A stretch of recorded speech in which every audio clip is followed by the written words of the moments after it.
On se souvient tous qu'en début d'année, c'est-à-dire à la toute fin de l'année, début décembre, le gouvernement fédéral, Justin Trudeau, a annoncé la mise en place d'un comité transitoire pour la nomination de 5 sénateurs, 4 qui seront nommés pour les autres provinces et un pour le gouvernement du Québec. Donc, annonce d'un comité transitoire. Le gouvernement du Québec, Jean-Marc Fournier, a pris près de 3 semaines pour donner la réplique à cette annonce. Il en a fait sa réplique le 22 décembre. Il aurait souhaité que ça passe inaperçu, qu'il n'aurait pas agi autrement. Et la demande du Québec, elle est décevante à plusieurs égards. Ce que le gouvernement du Québec, sous Philippe Couillard, se contente de demander, c'est uniquement une présence du Québec sur ce comité. Et c'est une demande qui est en parfaite contradiction avec la position historique qu'a défendue le Parti libéral pendant de nombreuses années. Et on peut même se rappeler à l'époque de l'entente du lac Meach, les libéraux sous Robert Bourassa avaient posé des conditions très particulières et cette entente prévoyait aussi un processus transitoire qui spécifiait très clairement que les provinces étaient appelées à désigner les sénateurs qui devaient représenter leur territoire. Donc, non seulement aujourd'hui, les libéraux abdiquent par rapport à cette demande-là, mais n'en font pas de cas.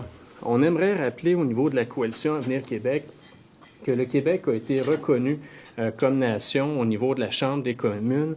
Donc, on se doit, en tant qu'Assemblée nationale, de jouer un rôle beaucoup plus prépondérant. Et c'est décevant de voir à quel point, à chaque fois que les libéraux ont l'occasion de défendre un intérêt qui touche la fierté ou la spécificité québécoise, à quel point ils abdiquent.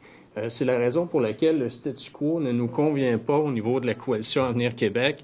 Dans les prochains instants, mon collègue va vous présenter en quelque sorte la position qui sera défendue et qui, nous espérons, sera reprise par le gouvernement du Québec.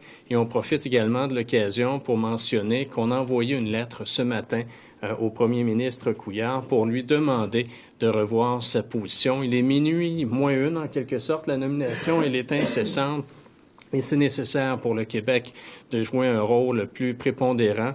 Il n'y a aucune justification en 2016 pour que le Québec ne puisse pas avoir un réel rôle à jouer dans la désignation des sénateurs qui le représenteront à la Haute-Chambre au niveau d'Ottawa.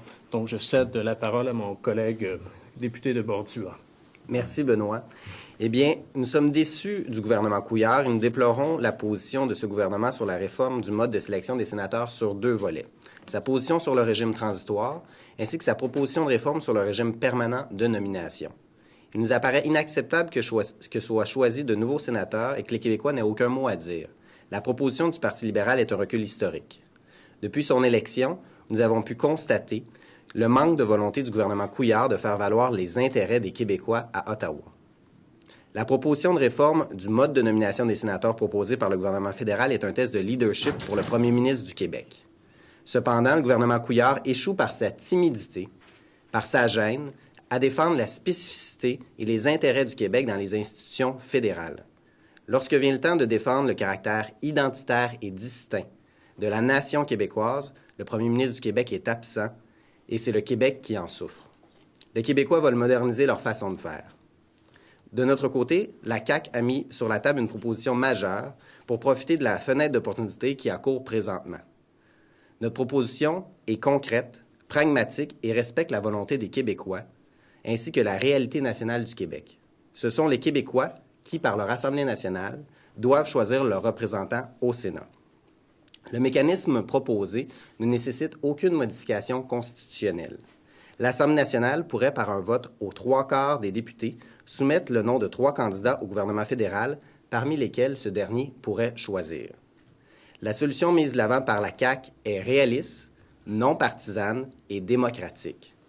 Elle a l'avantage d'être gagnante pour tous les Québécois et de respecter le cadre constitutionnel applicable. Mais nous sommes dirigés par un gouvernement libéral depuis environ une douzaine d'années qui, à chaque fois que vient le temps de défendre les intérêts du Québec à l'intérieur de la Fédération canadienne, s'assoit et ne répond pas à l'appel que les Québécois lui logent. Cette fois-ci, il est temps d'agir.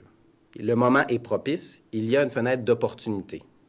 Il ne faut pas la manquer et il est urgent que le premier ministre modifie la position de son gouvernement dans ce dossier.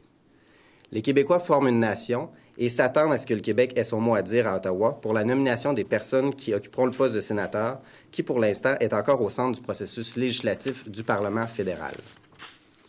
Un refus des libéraux provinciaux viendrait confirmer que non seulement Philippe Couillard n'est pas nationaliste, mais qu'il refuse tout simplement de demander quoi que ce soit à Justin Trudeau, alors que l'un des rôles fondamentaux du premier ministre du Québec est de travailler à temps plein à défendre les intérêts du Québec à l'intérieur de la Fédération canadienne.